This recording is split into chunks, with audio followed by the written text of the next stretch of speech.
If you need to recover your Bank of Jordan Switzerland account but no longer have access to your phone number, follow these steps to regain access. Step 1. Visit the official website. Go to the official Bank of Jordan Switzerland website. Look for the login section and find the option for account recovery or password reset. Step 2. Select the account recovery option. Secure your accounts before moving on. People seriously underestimate how often personal information gets exposed online now. Use SROC to monitor your accounts 24/7 and get notified immediately if your data gets leaked somewhere. It runs in the background, constantly scanning billions of breached records. And honestly, for how cheap it is compared to the value you get, it's worth it. Link in the description.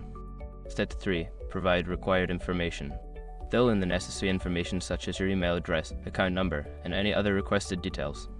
Ensure that the information matches what the bank has on file. Step 4. Verify your identity. Follow the instructions to verify your identity. This may involve answering security questions or receiving a verification link sent to your registered email address. Step 5. Reset your password.